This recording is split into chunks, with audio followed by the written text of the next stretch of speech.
Hi folks, it's Bob from Mountain Crest Farm. How y'all doing today? Today is starting off wonderful and it's going to stay that way, I know it. A little bit overcast, that's going to keep the heat off the house. Y'all don't think I'm ever going to fix that air conditioner, do you? I will eventually. Oh me. Today I want to talk to y'all about education.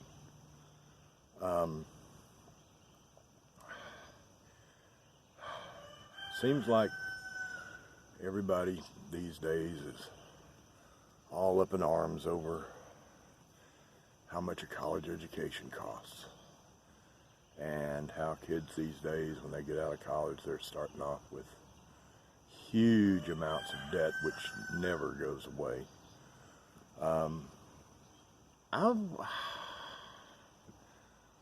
I don't understand why people do that. I really don't. I think part of it's the technological age we live in. Everybody thinks they have to have a job that requires at least a shirt and tie, or maybe business casual, but working in an office. And you got to go to college to get an education for any IT jobs or anything like that. But there's jobs out there that pay really well that don't take that. I've touched on this a little bit before, but I was going to do a deep dive today. First, let's talk about why college costs so much. Because it didn't cost anywhere near this. Today's rates back when I was in college. Not even allowing for inflation. But you know what? Back when I was in college, your parents paid for it. They had to be able to reach in their own pocket and pay for it. Or you might get a scholarship. You might be a great football player or a great musician, get a music scholarship, or, scholarships were out there. And some companies, if you were going into a field that was their thing, would give you scholarships. I know Georgia Tech here in Georgia. Yes, I'm a Georgia Tech fan, not a University of Georgia fan. I like pulling for the school where the football players can actually read and write. Georgia Tech has always been a 5-year school, not a 4-year school. And the reason for that is a lot of their students would go to school for a year and then work as a unpaid intern for a year for a company, and then go back to school, and then they'd swap back and forth, and it'd take 5 years to get your 4-year degree. A lot of students at Georgia Tech did that, but pretty much you had to come up with your own money. And then the lottery came along. And now, as far as I'm concerned, the lottery is a tax on the stupid, okay? I won't say I never buy a lottery ticket. Yeah, when it gets over 300 million, I buy a ticket. I'm not going to win, but what the heck. But the lottery, all the states that implemented the lottery, the way they got their voters to agree to it was the money was going to go for education. Here in Georgia, it's called the Hope Scholarships. Graduate from high school with a certain GPA, you could qualify for the Hope Scholarship, and the Hope Scholarship would pay all or most of your tuition at an in-state school. What that did was that allowed those in-state schools to raise their tuition, because all of a sudden mom and dad didn't have to come up with the money. So schools weren't trying to keep their costs down. So they could jack their tuition up a little bit more and get a little bit more money of that, a little bit more of that lottery money. And that rocked along. Pell Grant's been out there for a long time. They're needs-based. And then along came student loans. And all of a sudden, a student could borrow money to go to school. Now, when student loans came along, if you look back, that's when college tuitions started getting absolutely outrageous. Because colleges knew that students were going to come to college. Didn't matter how much it cost, they were going to come to college. They had to have that MBA or that accounting degree, or in the case of some folks, they had to get their women's studies degree. And colleges knew they had an unlimited supply of money. Students were going to borrow the money to go to school. And they did. Didn't matter that they were getting an education or in some field of study that there weren't any jobs out there. I know of one person that I used to be related to before my divorce that degree was in trombone. Not just music, but in trombone.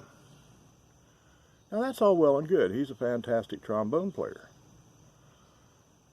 How many trombone players are there out there working professionally that make a decent living?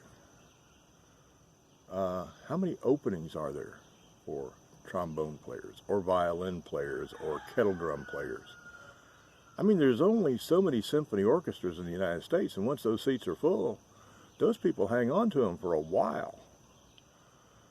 Go ahead, get your degree in violin and try to get on with the Boston Symphony.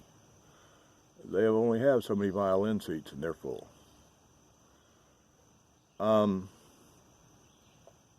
So people were getting degrees that weren't going to make them any money. Little story about that. I live about 65, 75 miles north of Atlanta.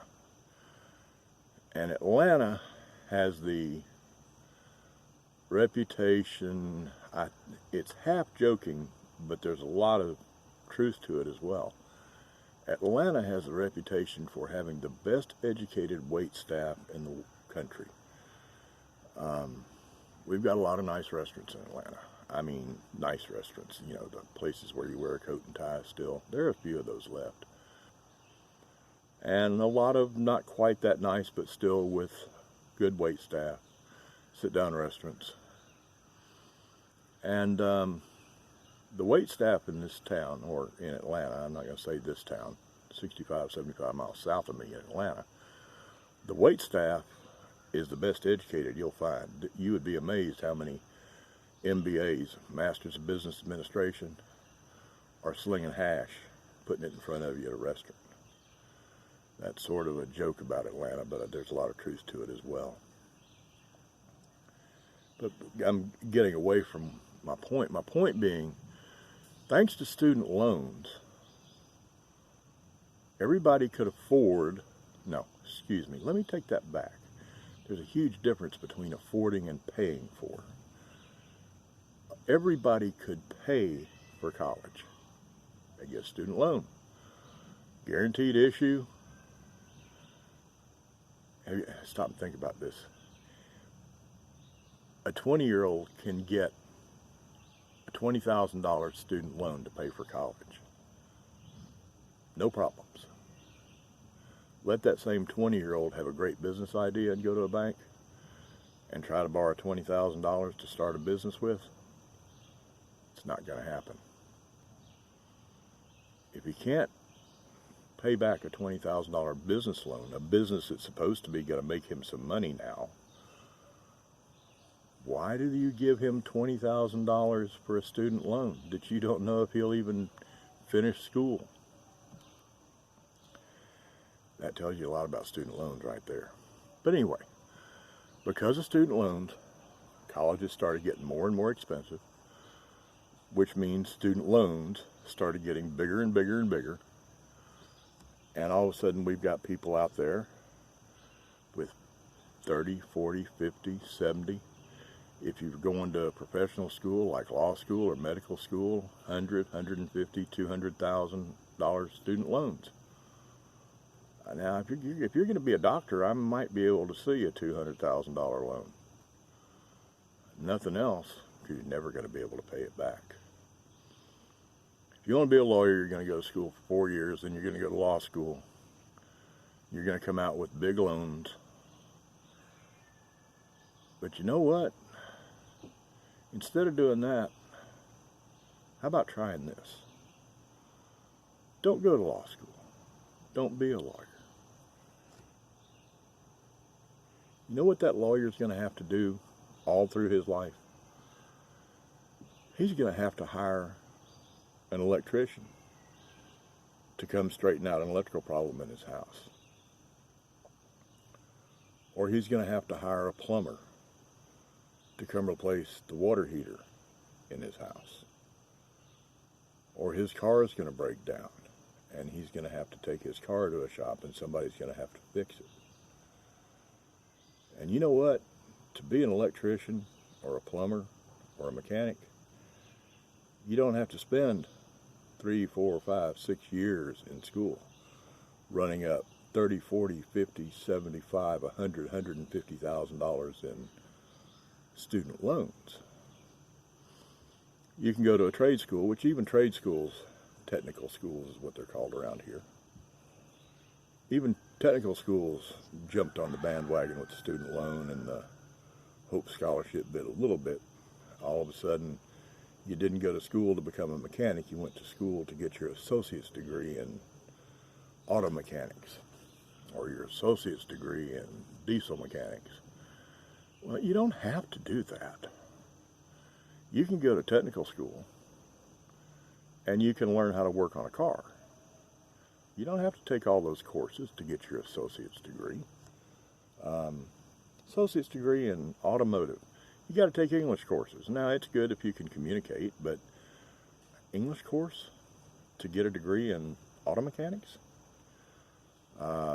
Sounds like school's just trying to get some money to me.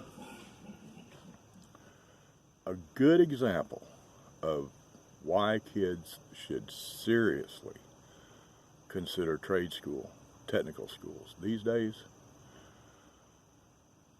is welding. I always use this as my favorite example and people get tired of hearing about it. But let me tell you something. Instead of going to school for 4 years and getting a degree that you can't get a job in that has a student loan attached to it that you're never going to be able to pay, why not go to a technical school and enroll in their welding course? They'll set you up for a 2-year degree, your associate's degree in welding. But you don't have to stay for the whole thing. Stay for the first quarter semester, maybe the second quarter semester. Learn how to make 2 pieces of metal stick together and stick together right. As long as you can pass a welding test, as long as you can go to a company and say, okay, I can weld, and that company's going to want to have you take a test to prove you can make 2 pieces of metal stick together properly. As long as you can pass that test, you'll get hired. You might have $2,000 in student loans. You might not have any. Your parents could handle that. And you know what you can make? If you're a welder, a starting out brand new welder, right out of high school and 6 months of trade school, take that skill to the oil fields of West Texas. You start out at about $80,000, $90,000 a year, first year. Take that welding skill to the gas fields of North Dakota. First year you'll make $80,000, $90,000, maybe $100,000, and you won't have any student loans. Or go learn how to be a plumber. Because that lawyer that's going to charge $150, $250 an hour, if he can get on with a good firm when he gets out of law school, his water heater's going to go out. It's probably going to go out on a Saturday night in the middle of the night. And he's going to call you if you're a plumber.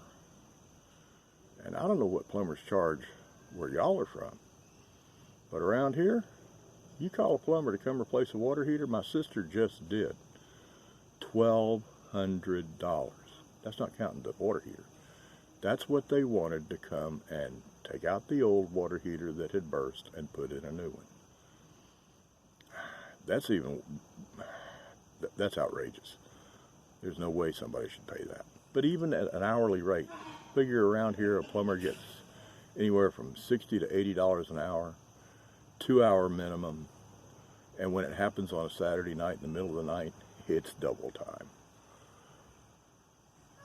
So that lawyer that thinks he made a smart move accumulating all that student loan debt now has to pay a plumber for 2 hours worth of work, has to pay him for 4 hours because it's double time on the weekends at $80 an hour. That's $320 that the plumber makes for 2 hours. It's not bad money, and he doesn't have a huge student debt. I strongly suggest to young people, skip college. Get your hands dirty. One of my favorite TV shows was always Dirty Jobs with Mike Rowe. Get your hands dirty. Learn to be a plumber, a mechanic, electrician. My favorite, a welder. You can make some seriously good money, and you don't have a huge student loan debt. And you learn to do something that's going to make you money 2 ways. Number one, people are going to have to hire you because all those MBAs and all those doctors and lawyers and Indian chiefs and all those CPAs are going to have to call you to come fix their stuff because they don't know how. They know how to be doctors, lawyers, and Indian chiefs. They don't know how to be plumbers. And the second way it's going to make you some money, when your water heater breaks or when you're building a house and need to wire in your new wiring for a house, or when your car breaks down, you're not going to have to go spend some money getting somebody else to fix it. You'll be able to fix it yourself. The more skills you have, the more money you're making, even when you don't do it for work, even when you do it to save money because you don't have to pay somebody else. Well, that's about it for today, folks. Hope y'all enjoyed the video. If you did, give me a thumbs up. If you didn't enjoy it, give me a thumbs down, and down there in the comments, tell me why you didn't enjoy it. What should I have done differently? And if you haven't subscribed to the channel, mash that little subscribe button down there and ring that little bell right beside the subscribe button so you get notifications. And remember, always remember, number one, the tomb was empty. And number two, he is alive. Now y'all go have an awesome day. Y'all heard my pigs hollering a few minutes ago. I think they want me to come feed them. I'll see y'all later.